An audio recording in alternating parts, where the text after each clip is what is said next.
ఈ ఒక్క అడుగుతోనే భగవద్గీత ప్రారంభమైంది. అర్జున ఉవాచ సేనాయోరుభయోర్మధ్యే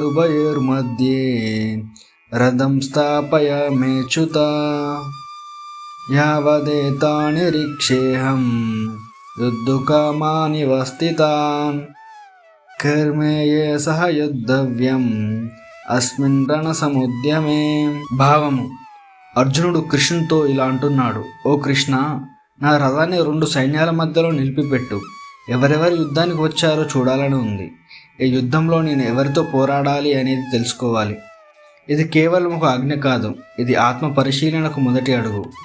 బంధువులను ఎదిరించబోతున్నప్పుడు అతని గుండె లోపల సందేహాల పర్వతం కదలడం ప్రారంభమైంది. అలాగే మన లైఫ్లో డెసిషన్స్ తీసుకునే ముందు మన చుట్టూ ఎవరున్నారు, మనం ఎందుకు ఇలా చేయాలి, ఇలా ప్రశ్నలు ప్రతి ఒక్కరికి రావచ్చు. కానీ వాటిని ఎదుర్కొని ముందు అడుగు వేసిన వ్యక్తి మాత్రమే నిజమైన ధైర్యవంతుడు. అర్జునుడు అడిగిన ప్రశ్న మన జీవితంలో ప్రతిసారి వినిపించేదే. ఈ పోరాటానికి సార్థకత ఏంటి? ఈ ఒక్క అడుగు యుద్ధాన్ని కాకుండా అంతరంగాన్ని కదిలించింది. అర్జునుడి రథం ముందుకు సాగింది, కానీ నిజంగా ప్రారంభమైంది భగవద్గీత. జై శ్రీకృష్ణ.